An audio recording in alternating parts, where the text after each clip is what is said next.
If any man among you seemeth to be wise in this world, let him become a fool, that he may be wise.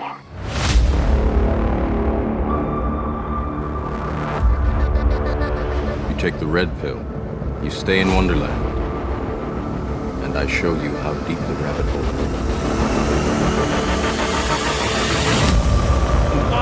I want the truth! You can't handle the truth!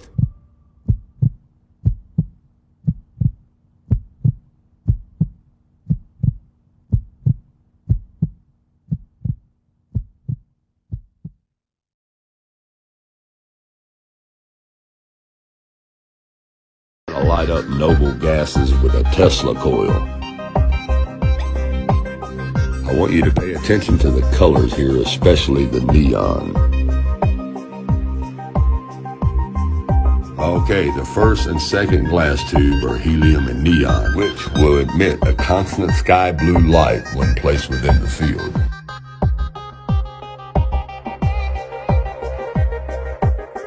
Now, neon will also emit red and yellow photons as well.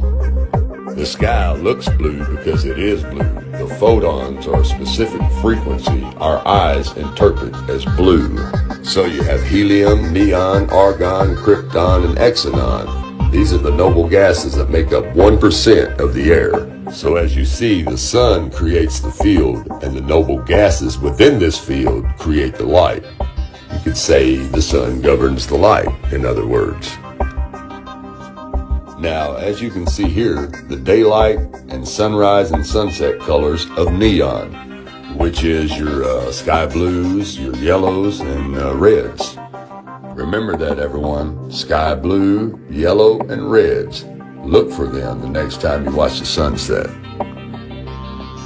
Now, the moon is also made up of these noble gases. As you can see right here, the moon is transparent, which explains why you can see through one side of it, as you see here. Remembering what I taught you before, the electromagnetic field of the sun is pulling on the fields of the earth as it passes over the earth, just as it pulls on the magnetic field of the moon as it passes it. Just like the Earth's light is transparent, but when you concentrate and intensify the discharge of photons, it becomes impossible to see through. As you can see here, the sun on one side of the moon is intensifying the discharge of photons, but you've been taught that it's reflecting the sun's light. But it's the electromagnetic field of the sun lighting up the photons being discharged from the moon gases, making it impossible to see through like you can on the right side of it. And therefore, now you know how you get your moon phases. As you can see here, the sun is making its circuit around the right side of the moon now, and then it's eventually going to be in front of it. Now, when it's directly in front of it, that's when you have your full moon.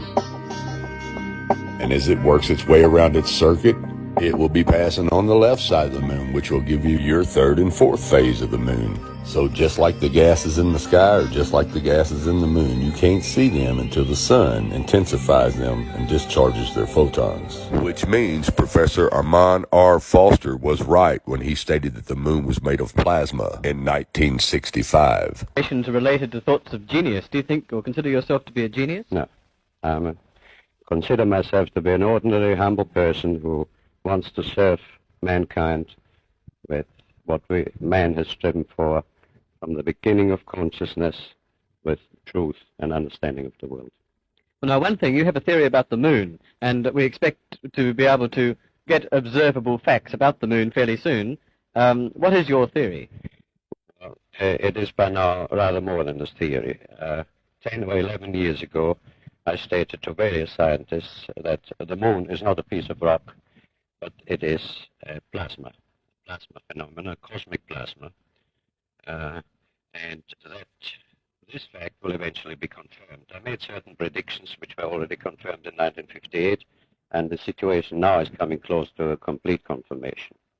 What will be the result if you're proved to be correct in your theories? The result will be profound and decisive, because it will give proof that a complete reinvestigation of the laws of nature is necessary. Because if the moon is a plasma, no man will ever land on it. The soft landing attempts will all fail.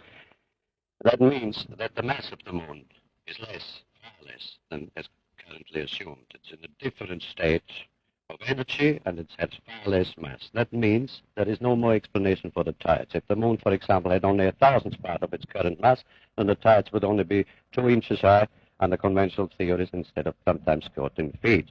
And that means that if it is proved that the moon is a plasma, then all gravitational theories are out, and a new concept of the cosmos and of its laws has to be evolved.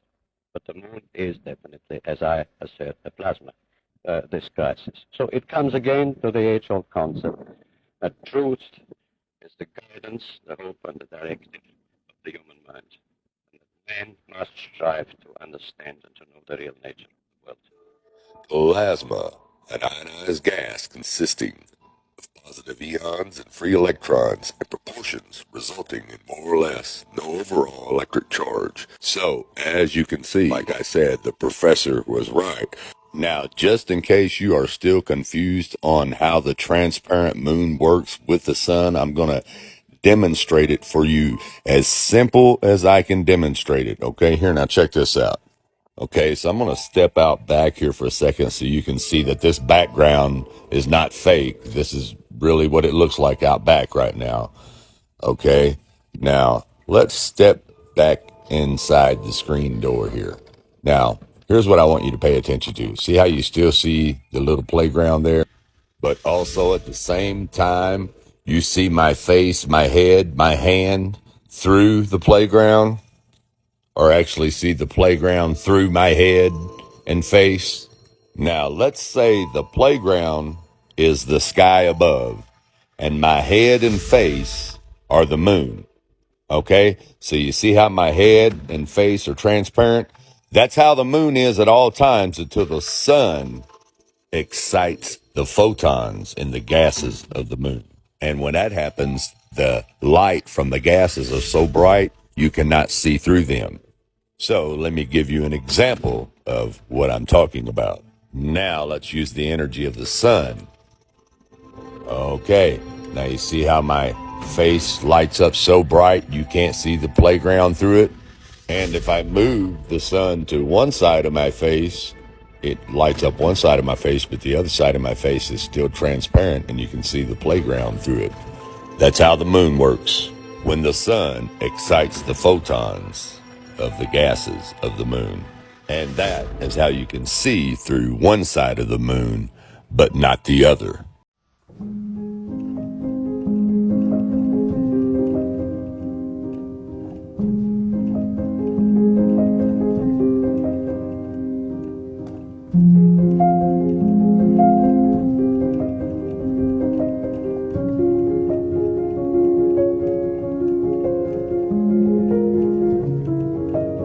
Move on, let's check some webcam footage. All right, so here we go. We're looking at this webcam footage. I'll leave the link in the description. We're looking from February 2012 all the way to April 2014. Started at this one here, and let's watch the shadow as it does its 360, proving the globe. Or maybe not.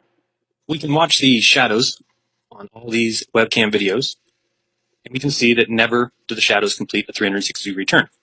In fact, never is there a video of an entire day. We could look up here and see at the time that it will go through and 6, 7, 8, 9, 10, 11, 12, 1, 2, then it will skip to 10 for no reason. Remember, these are the webcam videos supposedly for the purpose of showing us the 24-hour sun at the South Pole. We can see that the sun goes by the horizon there, right to left. But does the sun go behind us? So watch these shadows and you'll see them start, grow, and then skip. Start, grow, and skip. So what they're showing us is proof of absolutely nothing other than the fact that they have edited these webcam videos. So I emailed the head of the Australian Antarctic Division there, and she wrote back and basically said that the webcams at their Antarctic stations are subject to very limited internet connections, and frequent interruptions and dropouts are commonplace as the outages due to weather are extreme. Very slow bandwidth means we are unable to have constant streaming video. The time lapses you see on our site are stitched together from photos generated every 15 minutes, and basically saying that there'd be no way that they could have data from a whole entire day. Just taking a look at Mawson Station's current time lapse, for example, the images are being recorded overnight, and nothing appears to be missing. And if you do notice anything absent on any of our webcams, please let us know the specifics so we can investigate any potential faults or even maybe restore images where possible. So I'm like, what the hell are you talking about? Why don't you have complete today's videos. You're cutting them yourself. So I wrote back, and she responded with, "Hi, Jaron. I've spoken to our web manager, who was not available earlier. He let me know that some frames are actually missing by design. Because the webcams were set up so long ago, he had forgotten about a script he had written to omit frames that are mostly all black to save on space, bandwidth, and overall quality of the video. Chunks of time with just black screens are a bit of a waste," he said, "that if there is any reasonable light source in the image, then the image would not be omitted, and that the missing frames are based only on the amount of light in the image. Thanks for your email. We will now add this to the FAQ for future webcam visitors." And if you can't tell, this is complete and total horseshit, because what we were just looking at was the summer months when there is no night. It's supposed to be 24 hours of sun going around. Why are those images omitted? So I said, "Jen, I still think you aren't quite understanding what I'm saying. If you have time-lapse webcam footage from the Amundsen Scott base, then why is there no 24-hour sun video? You guys have cut and edited every single video. Why? It makes no sense with your answers below about black screens. Please explain. For example, watch all videos for November, December, January, 2011, 2012, 2013. And the most recent email, which came earlier this week, said, "Hi, Jaron, the Amundsen Scott station is an American facility, and for all inquiries regarding their webcam footage, you need to contact them. The information and explanation that Jen provided below still applies to ours. Kind regards, Denise." As a truth seeker, all I ever hear is negative, negative, negative. So I really appreciate this comment for the encouragement and for the positive vibes. Thank you.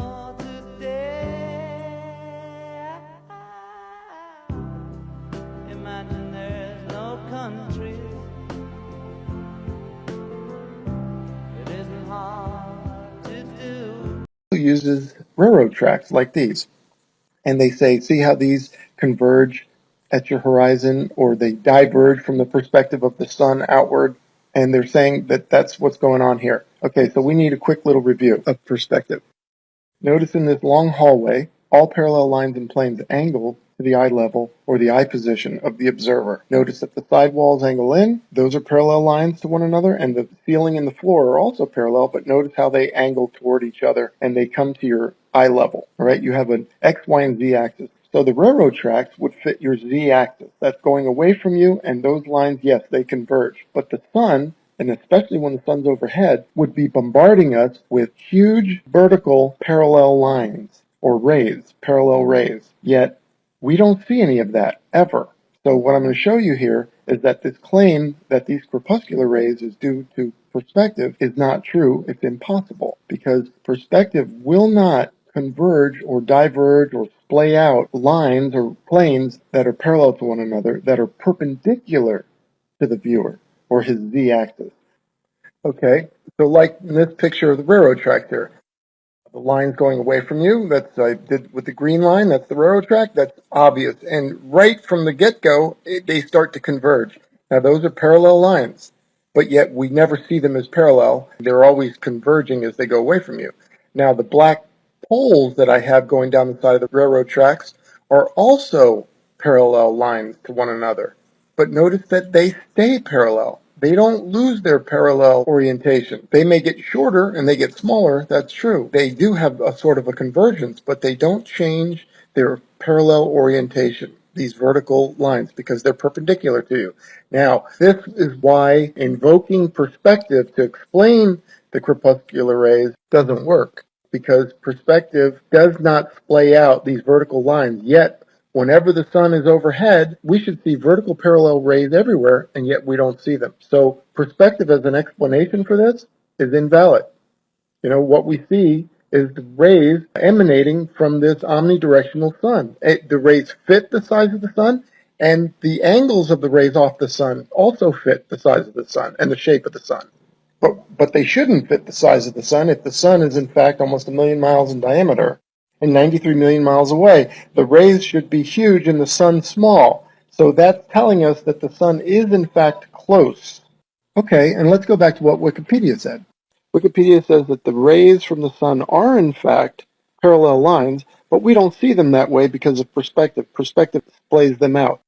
Okay, look at this picture. I put these rays in. Okay, so this is what's really going on, Wikipedia says. They say the rays are really parallel, and they would be from a 1 million mile diameter sun. But this is what our eyes do through perspective. It plays it out.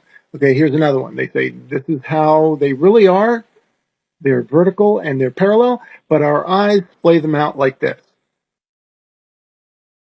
Okay, so then why doesn't perspective take these telephone poles and splay them out like this?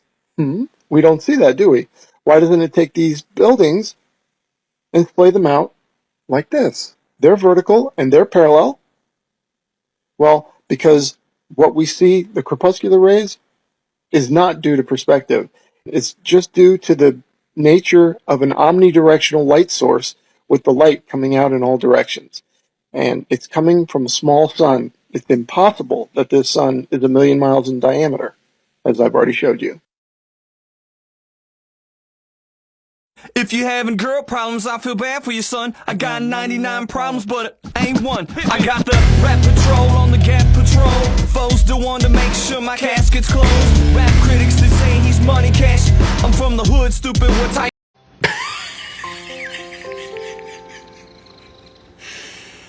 Oh, considering your entire model, your entire model is based off of assumptions. It's probably a pretty safe bet for you. It's right up your alley. Hey, keep up the good work, son. Hello, good day. Just want to share something with y'all. One of my favorite quotes of all time is by Martin Luther. And it is, and this is not verbatim, but he says, "You are not responsible for the birds that fly over your head, but you are responsible for the ones that lay a nest inside your hair." And I was watching a YouTube video yesterday, and it brought this quote back to my mind. It was about one of my friends of mine, YouTube channels, talking about how our thoughts work, and you know, our thoughts are given to us, and evil thoughts enter our head, and good thoughts enter our head, and you really can't control that. But what you can control is what you do with the thoughts.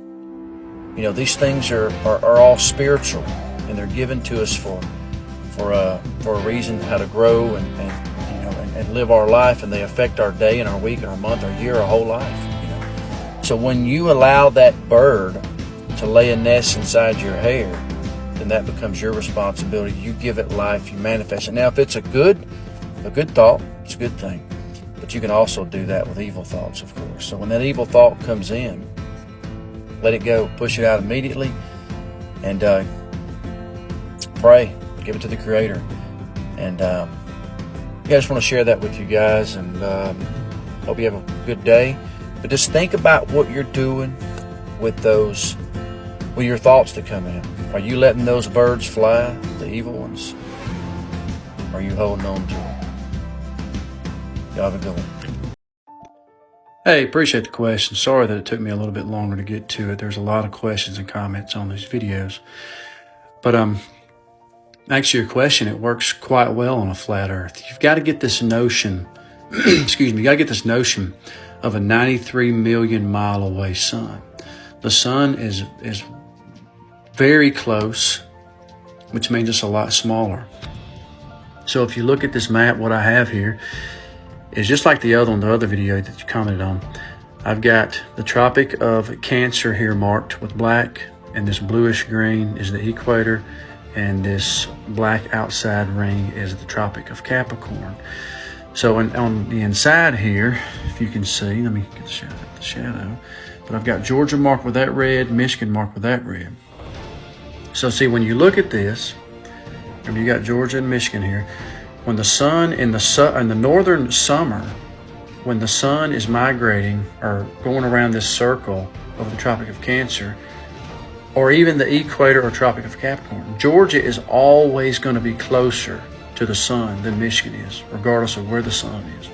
And Michigan's always going to be further away than Georgia is from the sun, because the sun takes this circuit, Tropic of Cancer, equator, Capricorn, back to the equator, and then back to the Tropic of Cancer. So that's how you get your temperature differences between those two places that you mentioned. It actually works quite well and makes more sense than the globe, really, because there's a reason for that. The Earth is not a globe. But I appreciate the question. And I actually did move the line back in on the next video as I was explaining it, but I just didn't say the number. or didn't say the season, but look, from here to here's 3 months, from here to here's 3 months, from here to here's 3 months, from here to here's 3 months. So 3, 6, 9, 12.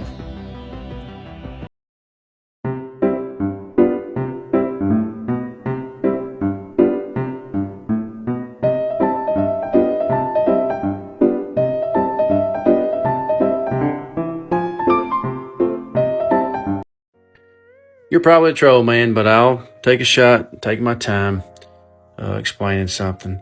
I got Aruba marked right here in red. I got Georgia marked right here in red. Of course, I got the tropics and the equator. So you see that the sun never passes directly over Georgia, but it does pass directly over Aruba, and it actually is going to travel this way and go over it, and then travel back and go over it. So you're going to get greater temperatures here. It's going to be a little warmer. And actually, the distance in the northern summer, when the sun is directly over the Tropic of Cancer, which is going to be your summer solstice, the distance from Aruba to the Tropic of Cancer and Georgia Tropic of Cancer is very close. So there's not a lot of difference, but you can see why you got that hotter temperature here, because the sun migrates in between the tropics and never reaches all the way out directly overhead over Georgia.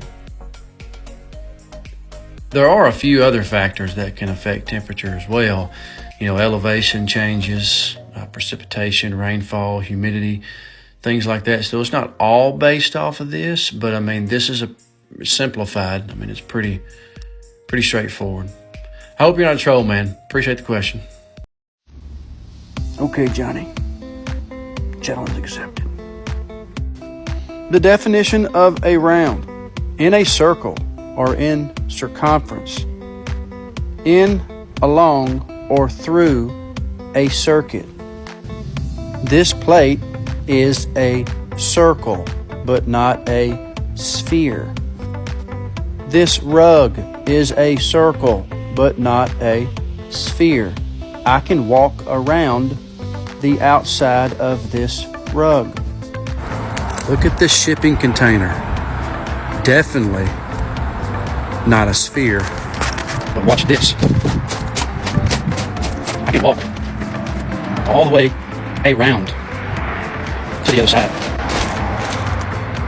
Not a sphere. I've got another one. My finger can go around this tape. Now look, you can for sure walk around this fake earth, but it's still in a circular shape. Oh, you're not gonna like this one, Johnny. Dare I say, you can go around places on this map. So you see, just like I originally said, you can walk around your neighborhood, and it doesn't mean it is a sphere.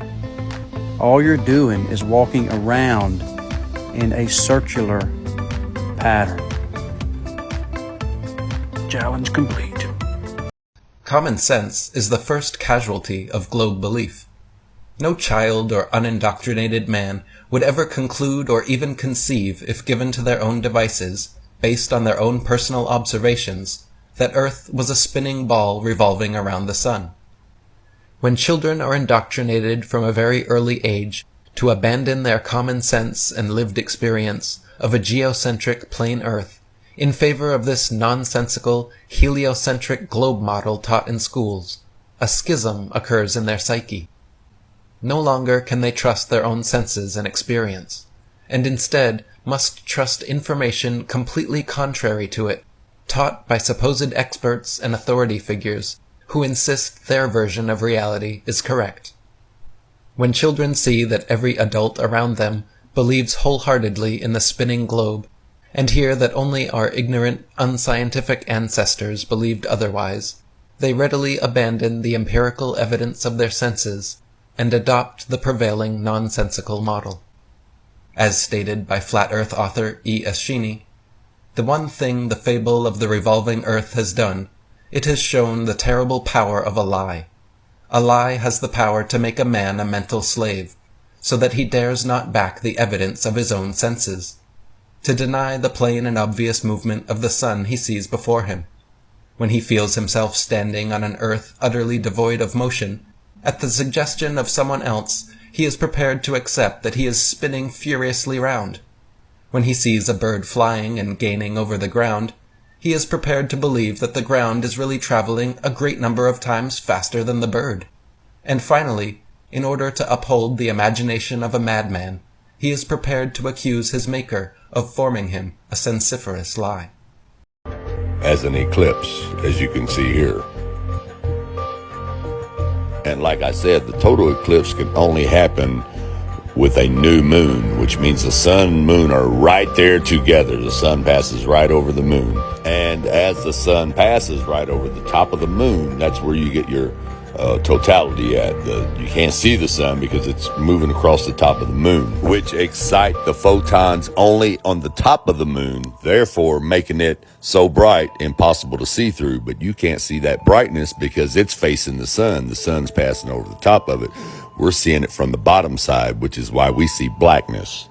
But the lunar eclipse is totally the opposite. A lunar eclipse can only happen during a full moon, which means the sun is on one side of the flat disk Earth and the moon is on the other, and they are not side by side like in a solar eclipse. So, with the sun being on one side of the flat disk Earth and the moon being on the other, that's kind of halfway right about what science tells you. You know, you got a full moon because the sun's directly in front of it on the other side of the earth. So on the side of the earth that's dark at nighttime, you can't see the sun's light because you're on the ground. But if you were way up in the sky where the moon's at, you would still see the sun's light because you would be up high enough to see across the flat plane of the earth. So like I said, even though you can't see the sun's light from the ground, you can still see the sun's light from the height of the moon.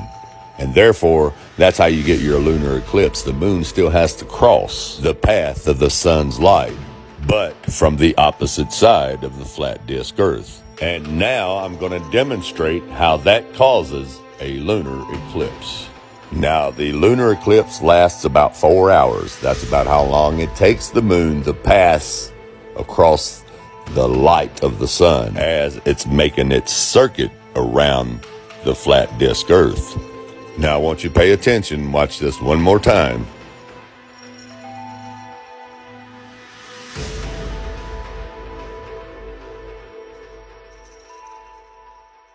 Okay, now here we have the full moon, which, as you all know, on the flat Earth, it makes its circuit clockwise just as the sun does.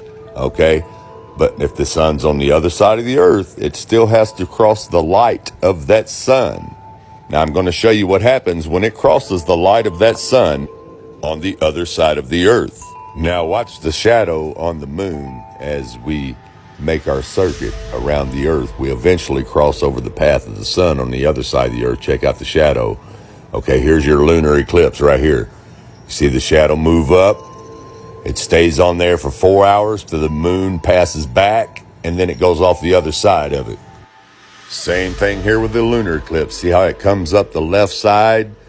It stays on the moon for 4 hours, and then it comes off the right top side. Same thing here. Once again, comes up the left, shadow of darkness for 4 hours, then boom, it comes back up the right top side of the moon. One more time, check it out. Then we have darkness across the moon for 4 hours, then bam, it goes right back off the other side. And that can only happen with a transparent moon making a circuit around a flat Earth. And the lunar eclipse can only be possible with a transparent moon that gives off her own light. And there is everyday evidence proving that the moon is transparent. I mean, you can see stars through the moon sometimes, as you can see here.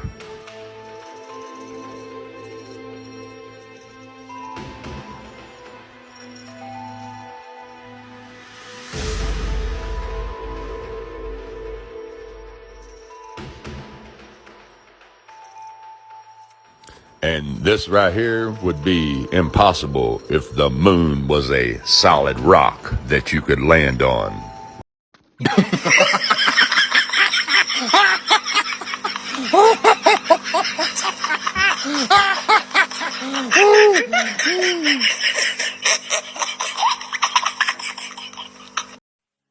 If any man among you seemeth to be wise in this world, let him become a fool, that he may be wise.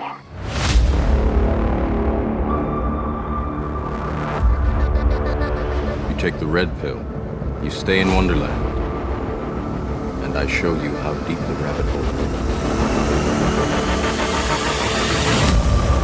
I want the truth! You can't handle the truth!